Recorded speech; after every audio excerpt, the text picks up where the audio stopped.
What's going on, Flyers fans? It's your boy Sal G, and I'm here with you on another edition of Clear the Ice on It's a Rap Network.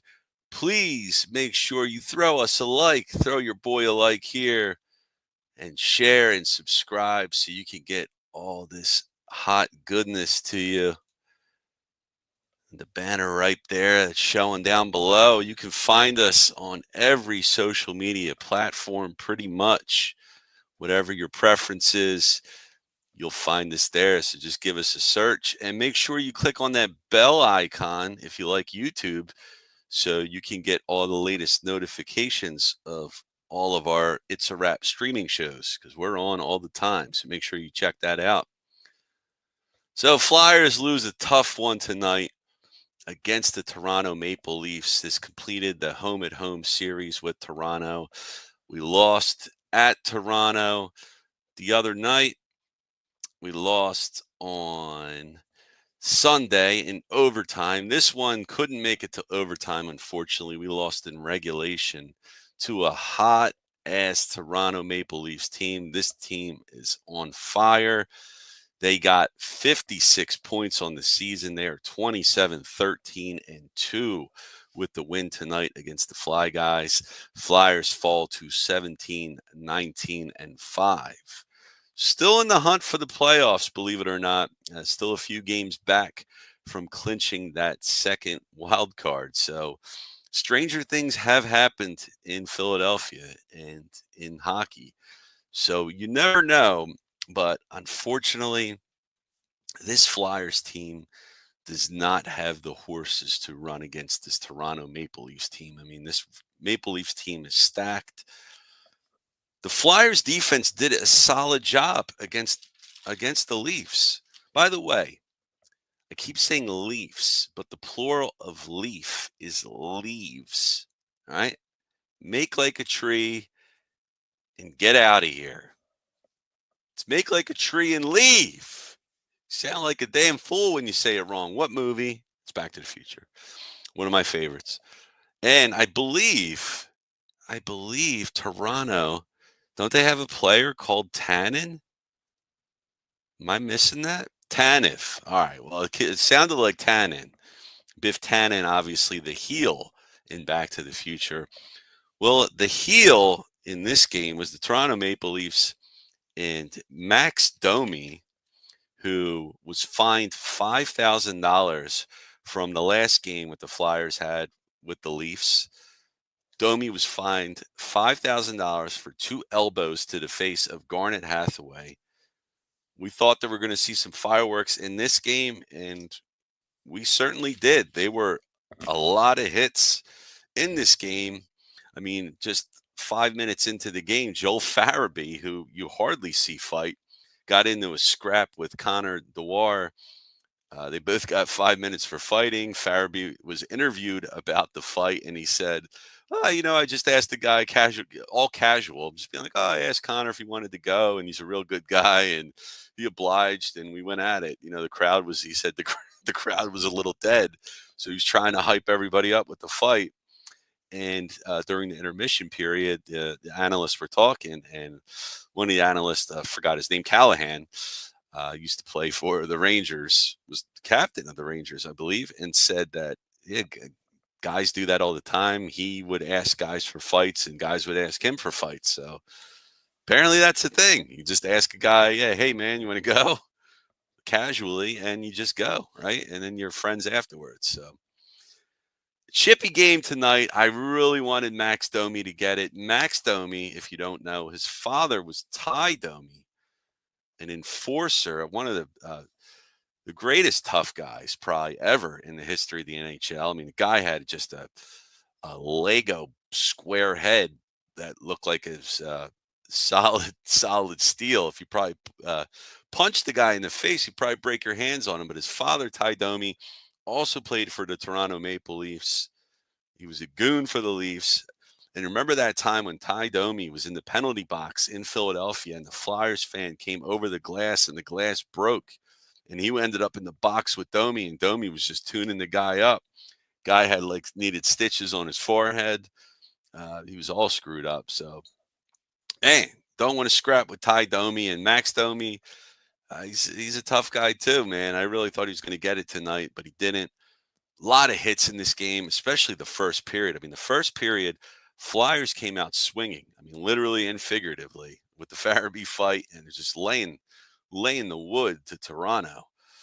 Um, and I think I never talked about I think I jumped over the part here about Toronto or the Flyers defense here, just stopping Toronto. I mean, they did a pretty good job against this great team. Toronto only finished with 17 shots on goal. I mean, just a couple of players on the Flyers combined gave you 17 shots. The Flyers, for context, had 32 shots in total. Some of the guys with shots on goal. Let's see. Check this out. Travis Konechny had 6 shots on goal. Michkov had 8. So 2 players pretty much nearly matched what Toronto as a team did. Fortunately for Toronto, and unfortunately for the Flyers, the Leafs were able to put in the right goals at the right time. Right shots on goal went in, and they won 3-2. Flyers had tons of opportunity. Shout out to goalie Joe Wall for Toronto Maple Leafs. I mean, the guy was standing on his head, facing a flurry of shots, especially near the end of the game there. He stopped 30 of 32 shots. So he had himself a game. Hats off to you, sir. You did well. And Fedotov letting up 3 goals in 17 shots doesn't really look so good. So, again, goaltender woes continue. Were they all Fedotov's fault? I'll let you guys be the judge. You could tell me. One of the ones that probably wasn't his fault. Well, now you know what? They probably were all his fault. I don't know. I didn't see anything where he was clearly obstructed, and he couldn't see. I mean, one of the shots, it was just sniped on the glove side, corner net, and he couldn't do anything about that. And I felt like that was a shot he should have been able to stop. But check some of these comments here. I see a bunch of people tuning in. Make sure you throw up a like for Clear the Ice here. Nooms, my boy Steve saying it's war. He says FK this team, and I don't think he means fix. So tired of Groundhog Day. that's that's Farbs, all casual. He is, man. He cool as a cucumber, man. If I was just getting a scrap, I'd be like, that mother effer. That's all we have. Talk about 25 years ago. That's all I got, Steve. Talk about Ty Domi's son, his progeny, just still cursing the Flyers here. My man Chris Fury in the house. There he is, rocking his. Look at that, Chris Fury, man. He be our shootout sniper if he were on the Flyers right now. I'm telling you, this guy's got a shot on him. Goalies, beware of my man Chris Fury. Good game for tank purposes. They played well and lost to a better team. Hashtag horrible for Hagens. And you know what, Chris? Not for nothing, but you're not intentionally tanking. You got shitty goaltending, and you just keep throwing them out there, and you're going to lose. And that's the name of the game, right? If you want to tank for the best player. But unfortunately for the Flyers, and a key word of the night is unfortunately, it seems, the Flyers are just in that glob of teams that are just mediocre, 500 teams. They're not bad enough to get that number 1 pick unless they win that lottery. So, oh,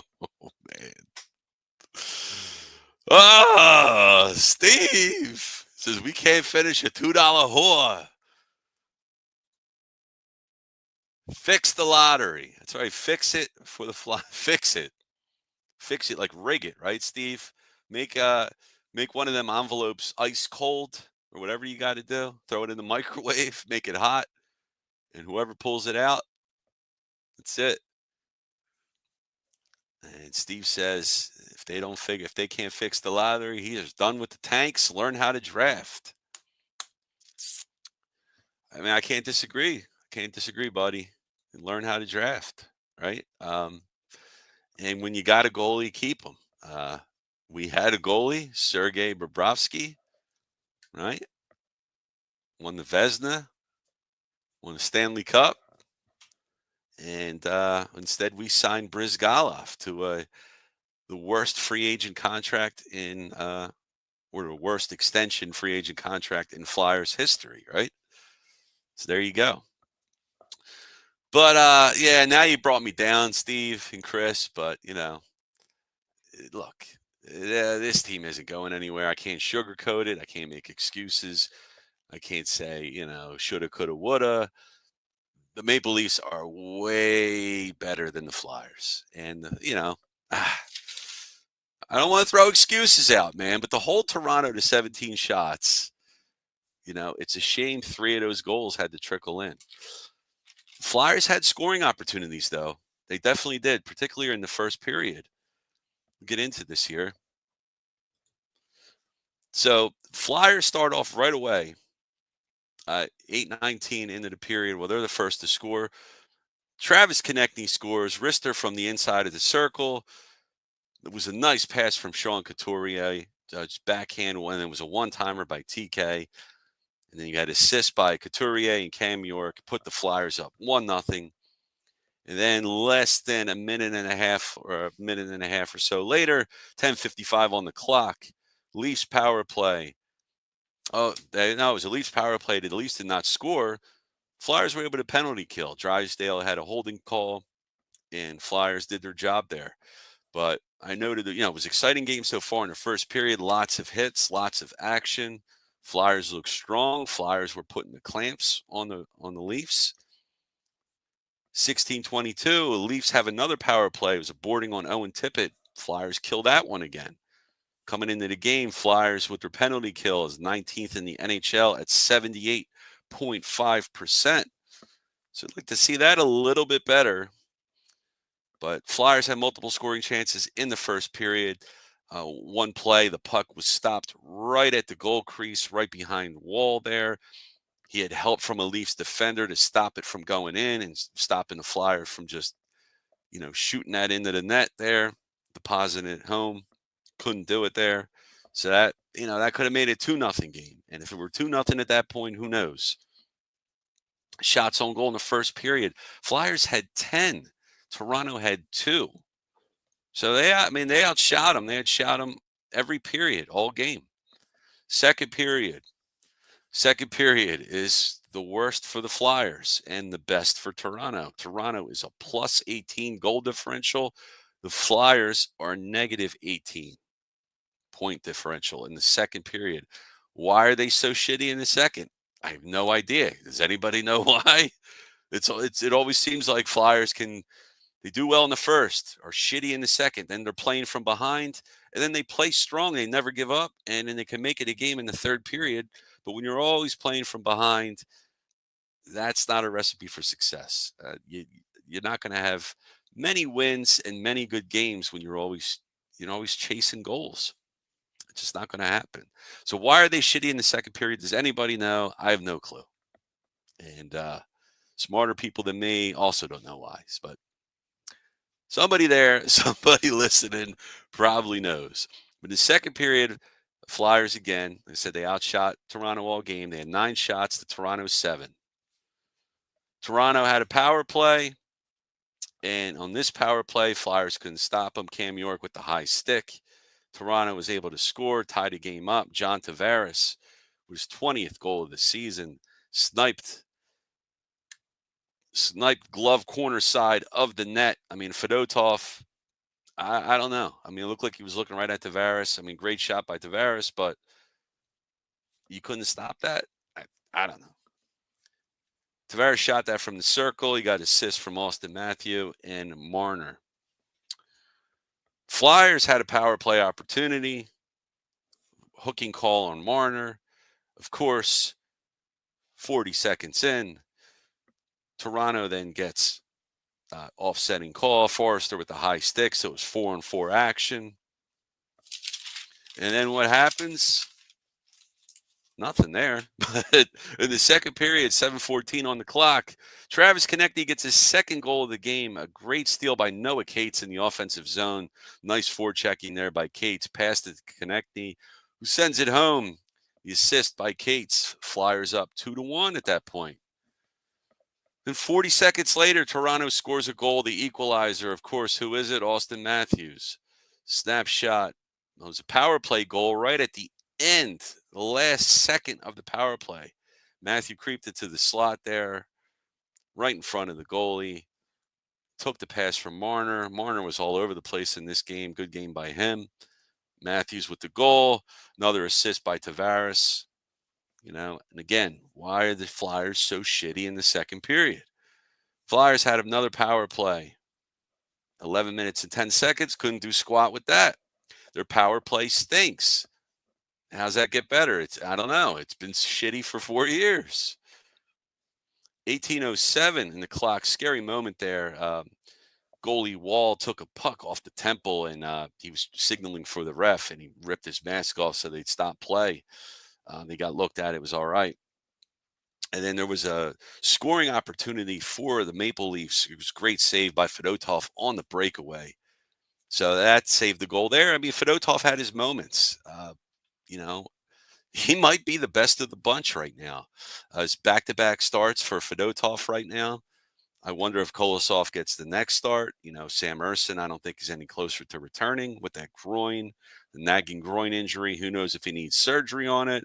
Who knows what the hell is going to happen there? But we go into the third period. Going into the third period, Michkov had 7 shots on goal, while Toronto had a total of 9 shots at that point. I mean, that's incredible. Incredible. And we're a tie game. Flyers had a chance. Excuse me. In the third period, again, the Flyers outshot the Leafs. 13 shots for the Flyers, 8 shots for Toronto. It was a total of 32 shots for the Flyers and 17 for Toronto. Again, you hold this team to that few of shots, you should win. You should be able to win the game. You didn't. 13 seconds into the third period, really scary moment for the Flyers. Matvei Michkov and Scott Laughton smacked into each other at full speed. Laughton seemed to get the worst of it. He was down on the ground for a while. He needed help getting off onto the bench there. He went to the locker room, but he came back. He was okay. Michkov had to go to the locker room too. I guess they both got checked for concussions, cleared, were able to play, but some friendly fire there. You don't like to see that at all. I was definitely holding my breath and about to shit bricks, Steve. I'll throw that out to you, my man. I was bricked up, but in a bad way. Bricked up in a bad way there, buddy. Then Toronto gets another goal, 13-21 in the third period. Matthew Neese, tip-in goal, assist by Riley and Myers.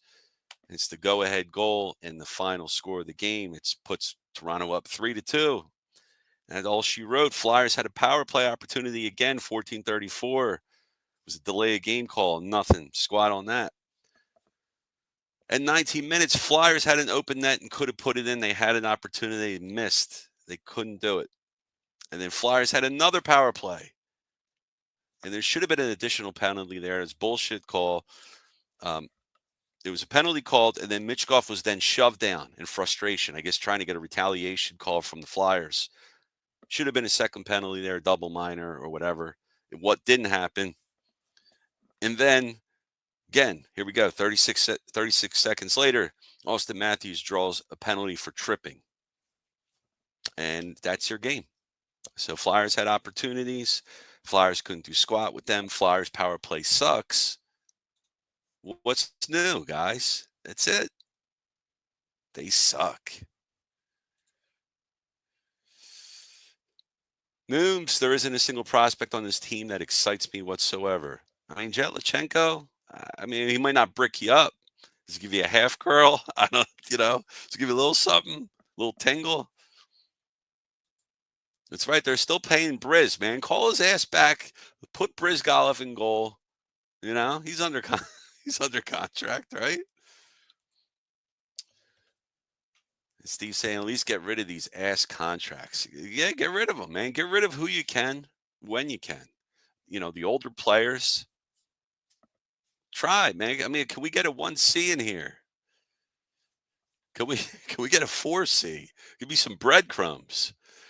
He got that Bobby Bonilla contract, says Chris. Mm. Said these Fletcher trying to preserve his job contracts, his job contracts. Come on, brother. Nooms, Steve, brother. I'm going full on casual with this team now. Come on, man. And I'm sorry, Mishkov ain't anything special 5-on-5 whatsoever. He can pass, man. I mean, he's got some electric passing abilities. He's got skills, man. But to ask the 20-year-old player is not the best player on your team. It's Travis Konechny. He's your only scorer. He's your only legit scorer. I mean, Travis Konechny, 30 plus goals multiple seasons in a row, on pace for another 30, maybe even 40 this year. But Mitch Goff's not scoring 30 this year. He's not going, he's not going to sniff that. He's not special on 505 right now, but he needs a center. I mean, he needs help. Not trying to make excuses. And we talked about it too, Steve, the other night. Mishkov may have hit the rookie wall more games than he's ever played in Russia and the KHL.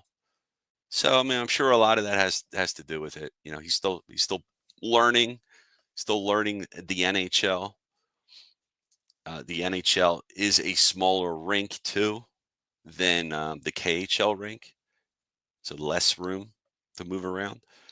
Chris saying Urson skated today. Maybe he'll be back soon. Hopefully. At this point, though, what the hell, right? Horrible for Hagens. Hashtag let's go. If Herson gives you your best chance to win, play the other guys then. Play the other shitty guys. And Kolosov got a lot of balls saying, I don't deserve to go to the AHL. It's either the NHL or back home to Belarus for me. You know what? Screw you. Get out of here, man.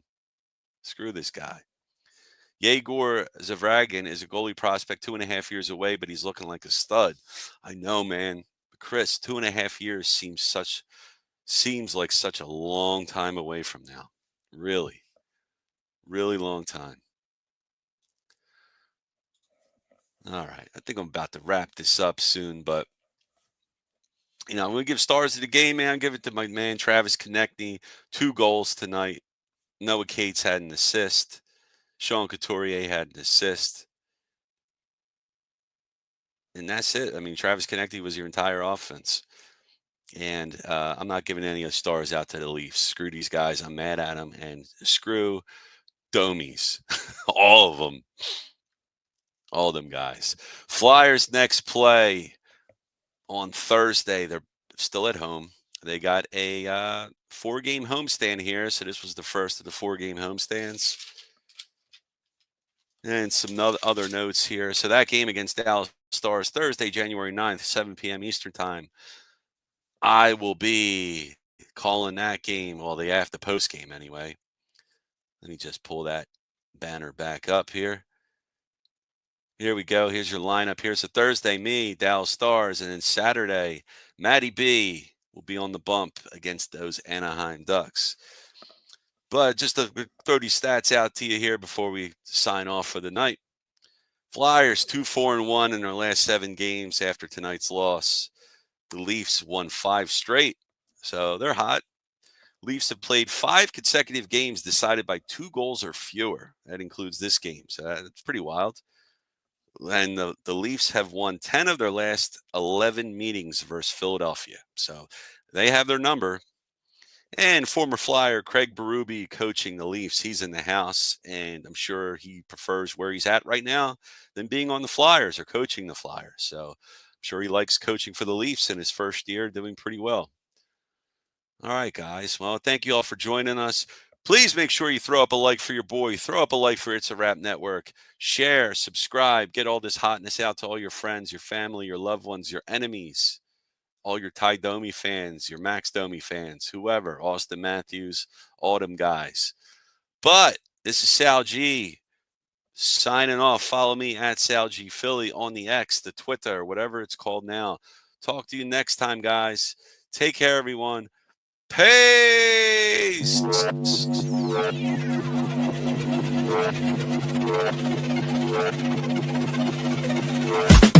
be coming up hot for a minute. Everybody know the drop when I'm in it. Drop the top when I'm in it. Everybody know the drop when I'm in it. Yeah, I go so everybody know I'm you know when it click through to the and it's about to be a slow beat.